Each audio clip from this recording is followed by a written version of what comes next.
The rolling stock supplies new segments. Sa wakas po, magkakaroon na tayo ng subway.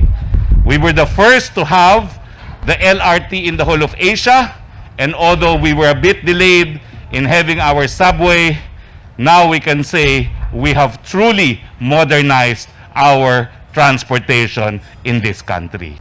Be recorded in the annals of Philippine history as another first of the Duterte administration, and to his critics, I have only this to say, manigas kayong lahat.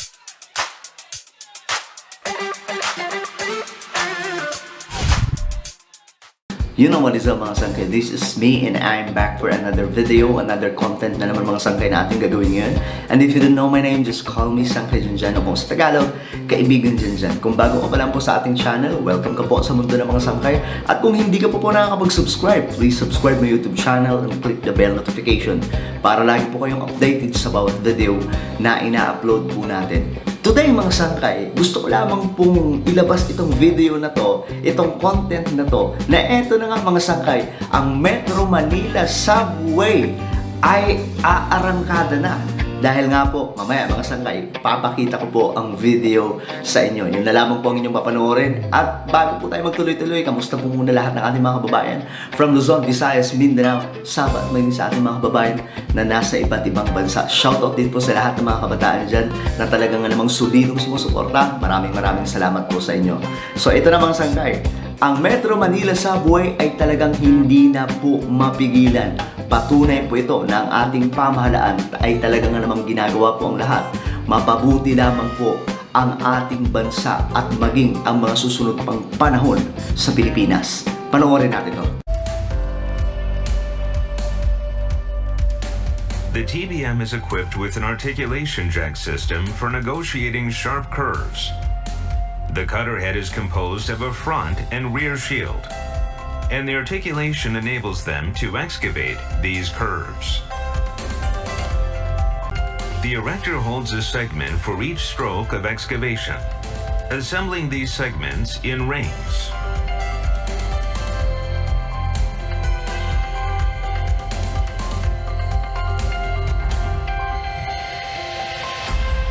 The erector places each segment in place individually, and then places the key segment, completing the ring. The TBM uses a symmetric staggered joint construction. The embedded pumps in the backup cars pump A liquid and B liquid to the grouting units mounted in the machine. Two grouting units pour grout between the segments and the skin plates, while the TBM performs excavation. This prevents subsidence and water leakage from between segments, as well as rapidly stabilizing segments. The additive pump in the backup cars pumps foam and polymer to the cutter head. Additive is injected by the cutter head while machine excavation is in progress, solidifying the mud. The screw conveyor carries excavated soil to the rear of the TBM. The soil is passed through a rubber hose to a backup conveyor and tunnel conveyor in that order, and carried to the rear of the tunnel. The use of tunnel conveyors is far more efficient than evacuation by muck cars. The rolling stock supplies new segments. The rolling stock is made up of a locomotive, two segment cars, and a platform. A crane picks up individual segments brought in from the backup and loads them one by one to the erector.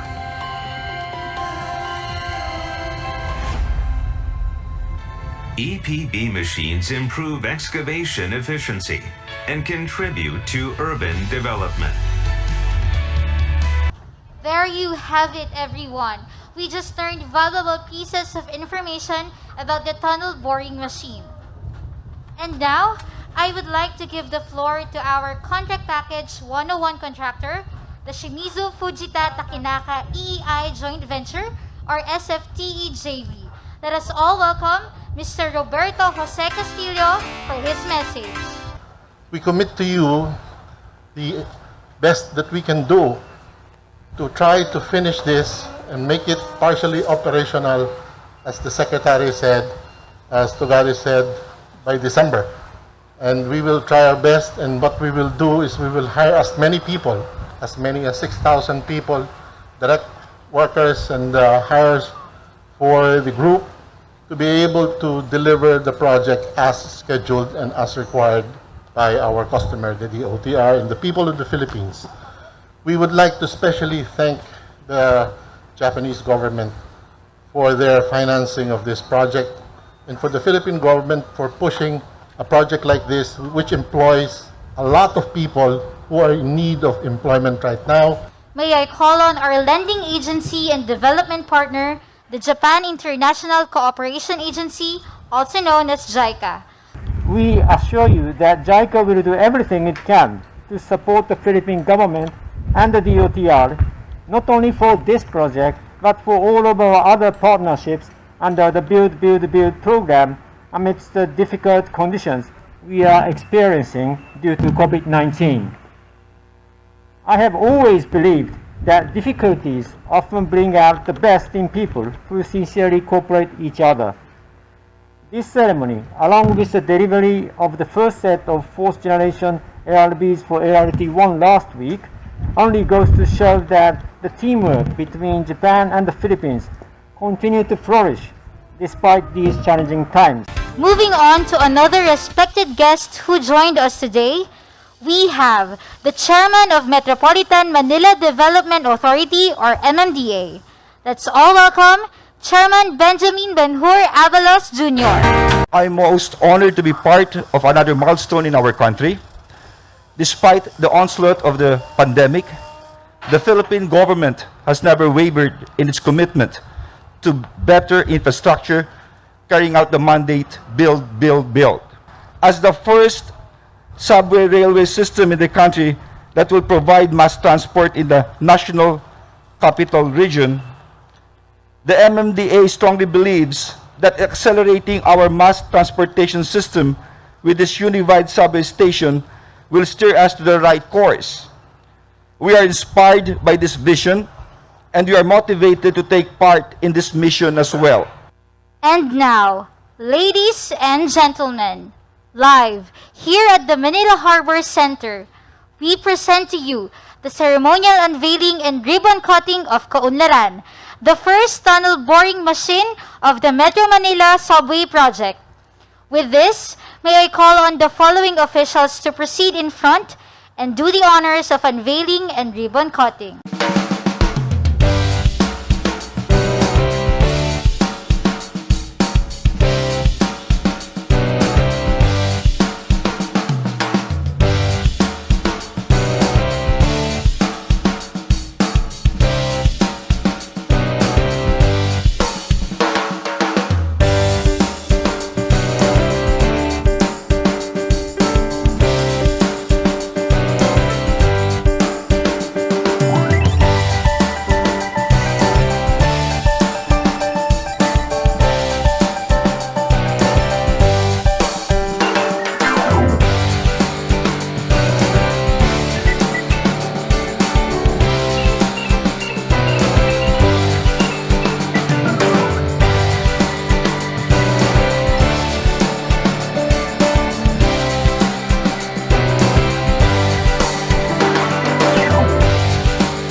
Gigantic machine will dig underground and will lay the tunnels which will connect specifically the Depot and Quirino Highway Station of the partial operability section.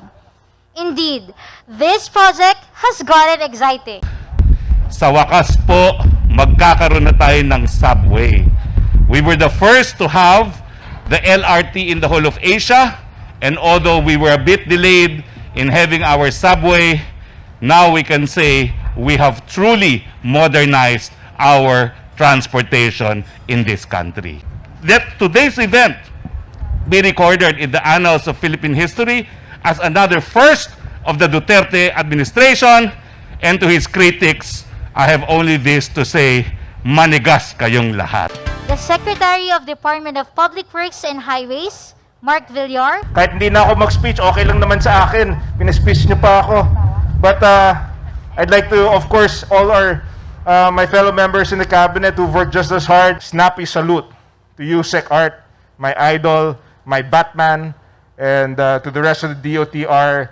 You guys are amazing. You did amazing work, and I can't say enough about it. Congratulations. It's an honor to be part of this historic event. Maraming salamat po at mabuhay po tayong lahat. The Batman and Robin team of the infrastructure projects, Secretary Mark Villar, the youngest in the cabinet.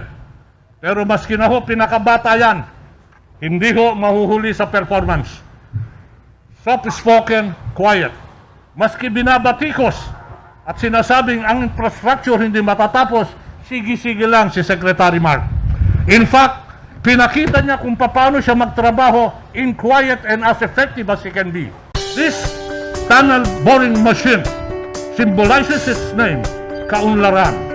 Today, we ask you as we applaud the coming of kaunlaran, I ask you, join us in riding the tunnel boring machine and riding the first Philippine Metro Subway because ito ho ay paglakbay papunta sa kaunlaran.